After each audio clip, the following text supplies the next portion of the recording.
All right, guys. So we are here to have this conversation. And I know this isn't politics in a sexy way. I know it's not a spicy debate or somebody getting shit on stage. No, this is, I don't want to say the boring politics, but it's this type of politics that will bite you in the ass in the future.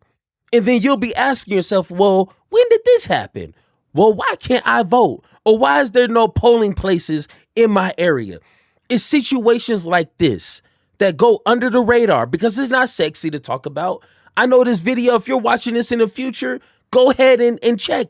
This is not going to be a viral video, but this needs to be talked about.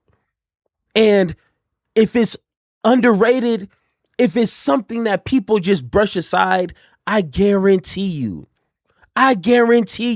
it's going to bite so many people in the ass, and not just black folks.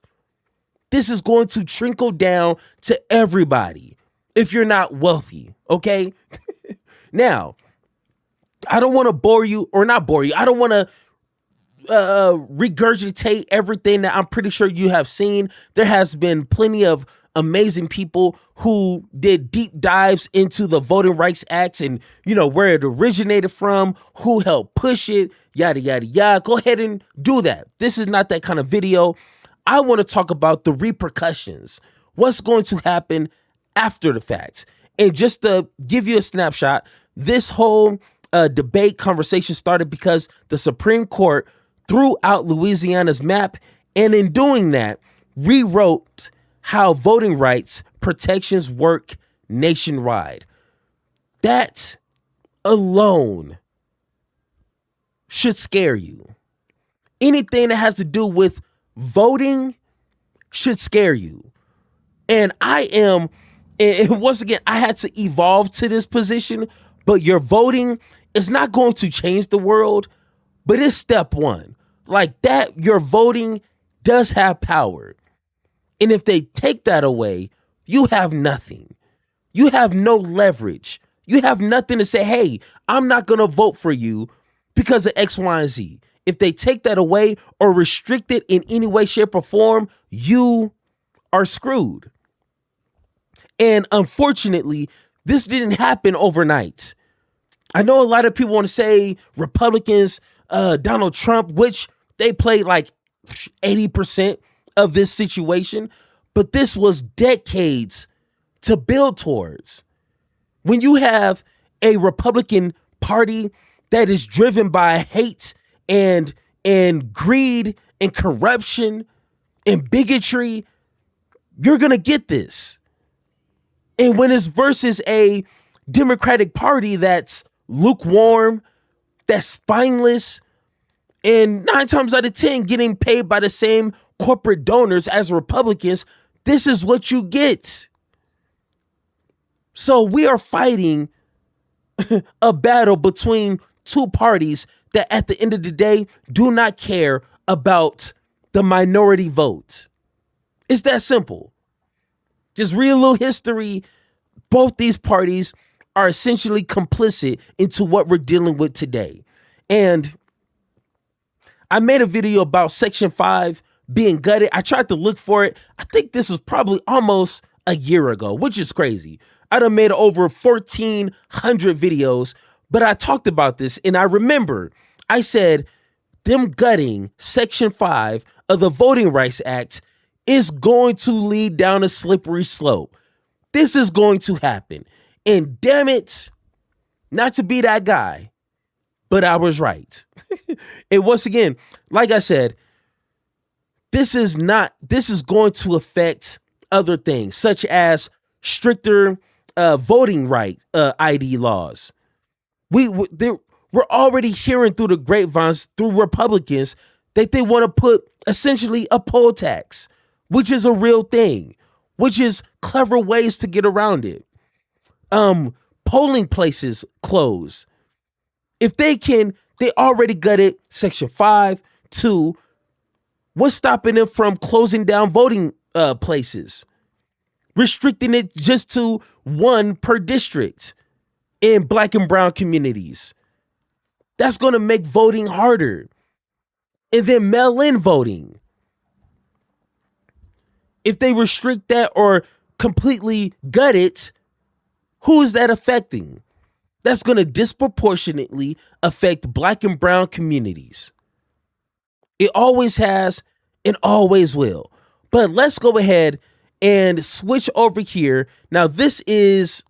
Okay, now, poll... This is... Let me turn this down. Ooh, that was loud. This is Elie Mystal. If you don't know who this is, I highly suggest you look him up. I read his books. 1, Allow Me to Retort, and 2, Bad Law. If you want someone who has the credentials to speak about law and politics, and especially this situation here, I got to read his book again because now it's more relevant now than it was then. This is the guy to listen to. So let's go ahead and hear what he has to say. Tax is barred by the 24th Amendment. And we're not going to start right there. Let's Times bestsellers, Allow Me to Retort, and the Black Guy's Guide to the Constitution, and A Bad Law, 10 Popular Laws That Are Ruining America. Elie, good to see you, my friend. Nice to see you here on this day of the South resurgence, the Confederacy's resurgence. I've been joking, Dean, that what we're really waiting for is for the Supreme Court to rule that the South won the Civil War 6-3. Like that's 6-3. It was there could be a concurring opinion by Alito or something. Right? Thomas writes a concurring. How deep down I always knew heroes could always go to the north. That's going to be Thomas's concurring opinion. Look, all of this. There's something I've said in the show over and over, and I repeat it just so that people know that I'm a genius. No, I repeat it so that people will I hope grasp it and they get this. Republicans, their conservatives' views never change, only their tactics do. Mm-hmm. So that they're always going to go for their goals. They still want to overturn marriage equality, I can assure you. Things have not changed. Their values have not changed, just their tactics. So, first of all, you wrote a great article for The Nation about this. Just remind people, how significant was the Voting Rights Act that was signed into law in August 1965 by President Johnson? Yeah, so Dean, in one of the books that you mentioned that I wrote, I've said that the Voting Rights Act of 1965 is the most important piece of legislation in American history. It's the single most important piece of legislation in American history because the Voting Rights Act of 1965 is what ended American-style apartheid, which lasted from 1787 until 1965. Because before the Voting Rights Act, people living in this country did not have an opportunity or the ability to participate in the project of democratic self-government. We were living apart from everybody else who got to vote and participate in the politics of this country. And the Voting Rights Act changed that. Not the 15th Amendment. The 15th Amendment meant nothing, and you can talk to my mother, who was born in 1950 in Mississippi, to tell you exactly how much the 15th Amendment meant to her and her family. What meant something was the 1965 Voting Rights Act. That is what changed the contours of this country, and white people have never gotten over it. White conservatives have never gotten over it. Dean, you said that they never changed their goals. They just changed their tactics. Understand, John Roberts, Chief Justice John Roberts, has made it his lifelong goal to get rid of the Voting Rights Act and get rid of black political power in this country. He was arguing against the Voting Rights Act as his first job out of law school. His first job out of law school was to work in the Reagan White House. And what he did there was argue vociferously against the extension of the Voting Rights Act. That was signed by Ronald Reagan, I will have you remember, right? The Voting Rights Act is such the extension was, right, not the extension, not the actual VRA. It's such a pillar of democracy that even Reagan was like, boy, I don't know, I think we got to sign that one, and overruled John Roberts. But he didn't give up. He didn't give up, and John Roberts has been on a crusade to get rid of this bill, this law, this progress since his very first steps out of law school, and he has finally accomplished his goal yesterday. It's unbelievable, and I'm glad you trace it. There's a like I alluded to, and once again, I'm not. I hope I'm not telling you nothing new. I can kind of feel if you're watching this video, you are smarter than a fifth grader. This has been decades into plan. This is not a Trump thing. I hate when people are phrasing Trump is, this admitted. No, this has been in the pipelines for decades before I was born. Okay, so this is not just a Donald Trump thing. This is a Republican pursuit, and I hate to break it to you. And maybe if you want to join the Discord, we can have that conversation. But Democrats, in one way or another, are complicit in this destruction of the voting rights. Corporate Democrats, this is a war on regular people. We can't look to Democrats and say, hey, Democrats, look what they're doing. Look what they're doing. What are they doing right now? And I don't want to hear, oh man, Democrats don't have no power. No, they could do something. They have the audacity to sit here and try to create I'm trying to remember. They're trying to censor some way, somehow, Hassan Piker and Candace Owens. Yes, a Republican and a Democrat in office now are trying to censor a Twitch streamer. Why? While they're literally gutting voting rights, you're going after a Twitch streamer. This is what makes me believe Democrats and Republicans do not give any damns about you voting. But once again, I don't want this to be a 2-hour video, but check the history. I'm not wrong. Hostility that has long simmered by the white right. The year after the Voting Rights Act, the case did go to the Supreme Court challenging the constitutionalities. The state of South Carolina had brought a lawsuit right away. How dare you allow black people to vote? And that was, the Supreme Court said, nope, it's legal, and it was constitutional. So then they regrouped. It took time. The year before, in 1964, the year before the Voting Rights Act was passed, there were 4 black people in Congress, right? 4. Right. The year after, in 1968, so the congressional election kind of after the Voting Rights Act has been passed and is legal and is upheld, there were 9 black people in Congress. So you literally doubled the amount of black representation in Congress in a cycle after the passage of the Voting Rights Act. And today, there are 67 black members of Congress. That's the highest in American history. And there are 56 Latino Americans in Congress. Yep. That's the highest in American history. The other thing that the Voting Rights Act did, and a lot of people don't think of it because they think of it as a purely racial act, but it also opened up the aperture for women to vote, especially black women and Hispanic women, right? So before the Voting Rights Act, the 19th Amendment meant nothing for black women. The 19th Amendment was some white feminism that they were on, that even the people the white suffragettes who were fighting for it weren't really fighting for the rights of black women to vote. But the Voting Rights Act changed then. Changed the ability for women to represent themselves in Congress as well. Before the Voting Rights Act, 13 women in Congress. Today, 154. This has been the most important and the most successful piece of legislation in American history. And that's why they hate it, because it works. Because it actually works. It actually gives political power to non-white, non-cis hetero males, and that's why they hate it. And that's why they've destroyed it. So, Elie, is it overly... And once again, it feels like I'm preaching to the choir at this point. People need to understand and really grasp this is more than just affecting black folks. Now, obviously, it's going to disproportionately affect black folks, but my Hispanics out there, if you watching, and once again, if you're watching my content, you're probably a pretty cool person, okay? But send this to somebody who needs it, okay? If you're Hispanic, they're going to come after your ass. What happens to black folks in black communities is just around the corner from your brown ass. They don't want you around either. And if they can silence you in any way, shape, or form, they're going to do that. These hateful bigots just don't hate black folks. They hate your ass too.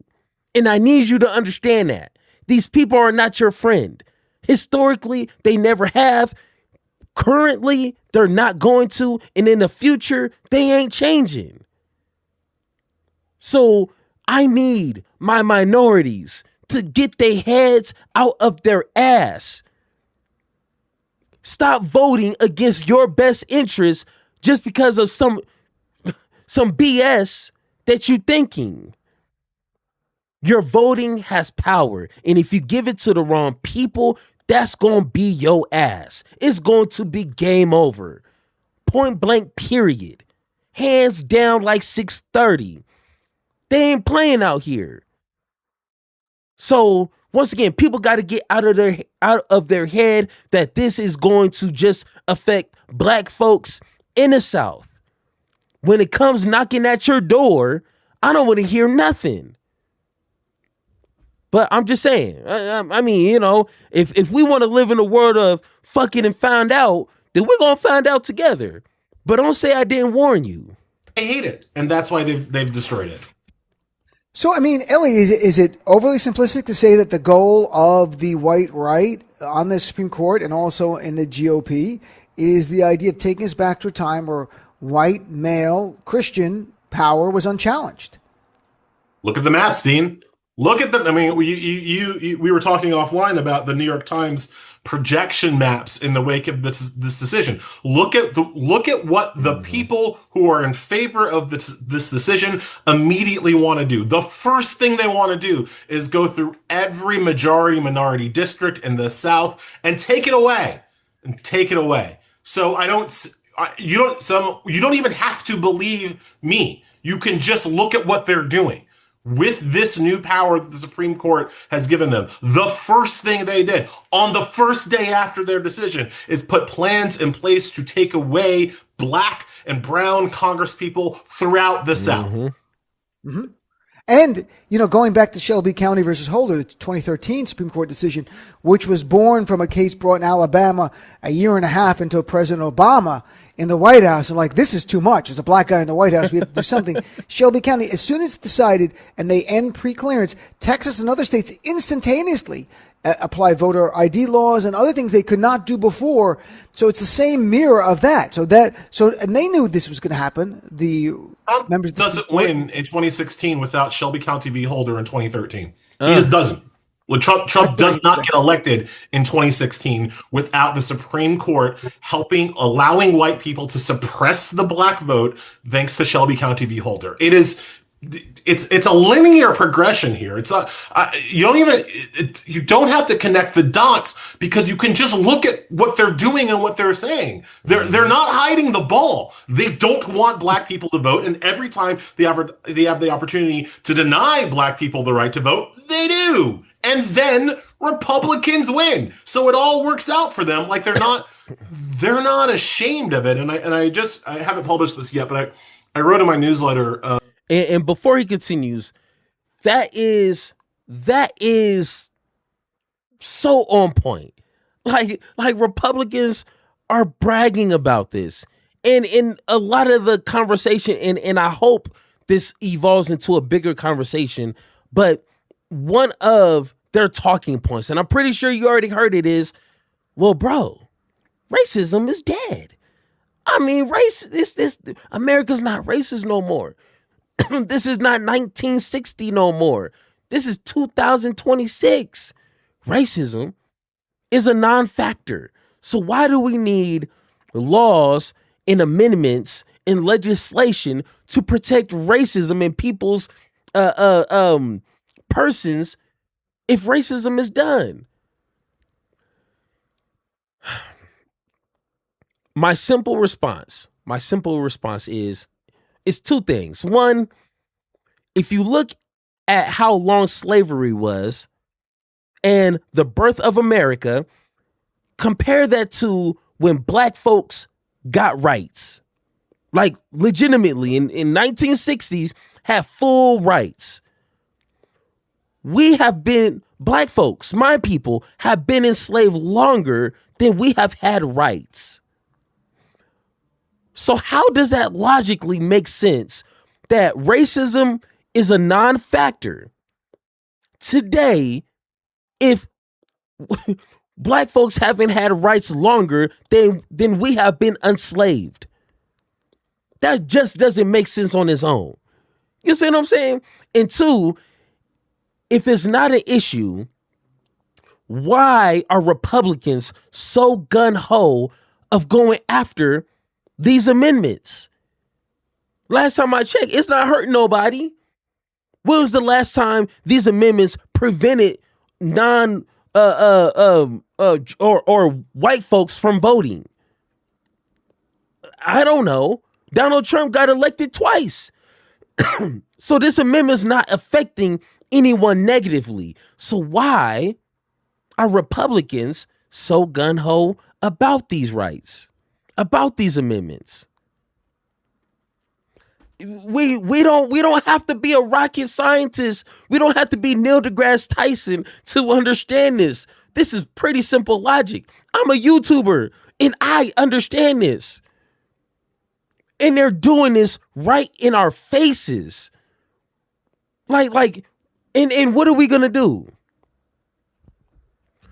I'm just saying, I'm just saying, bro. For this week, Dean, that the happiness from the right about this is the proof in the pudding. It is the proof of their racism. Because even if you want to say that they had a true legal reason to stand on, which they didn't, but even if you want to give them that, you're happy about this? You're happy about the destruction of, again, the most important, the most successful civil rights piece of legislation in American history? You're gleeful about it? You're high-fiving and backslapping and already putting out maps to take away people's representation? Like, they're telling on themselves, right? Yep. And what they're telling us is whites win again.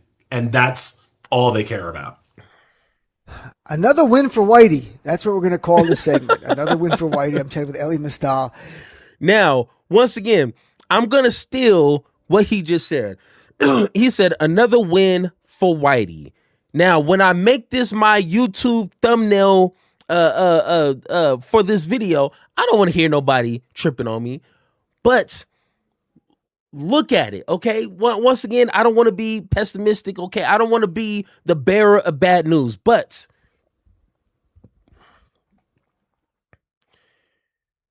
this is an attempt to once again consolidate power and wealth. That's simple. Consolidate power and consolidate wealth. Why else would they want to stop people's votes? It's more than just winning. It's not like, hey, I'm a Republican, I just want to win, so we're gonna, gerrymander people's rights away. It's more than that. This is not like a football game where you just gotta win and then everything is cool. They want to win to consolidate power and consolidate wealth. And I'm sorry, I don't want to be that guy.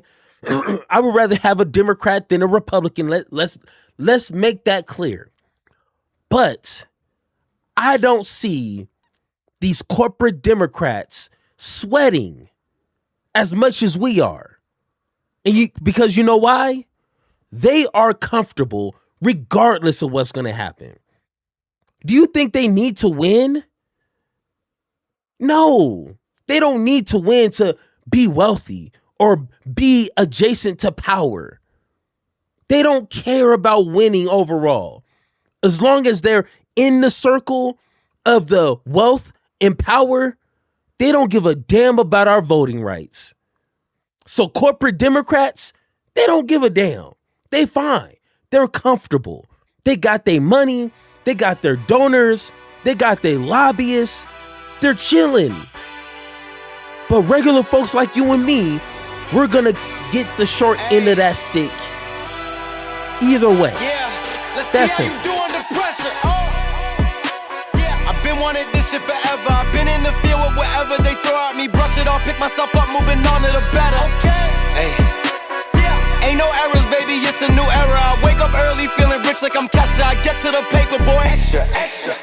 Fuck with me, you know that I got it. Come with me, let's take a trip to the islands. We up on the jet, we'll do more than just fly on it. Stand on that hill, you gon' die on it. Boom, boom. Baby, I'm not one of them, you should try on it. Miss me with all that, I'm on it and next. Fuck this up, I send you back to your ex. But good luck with that.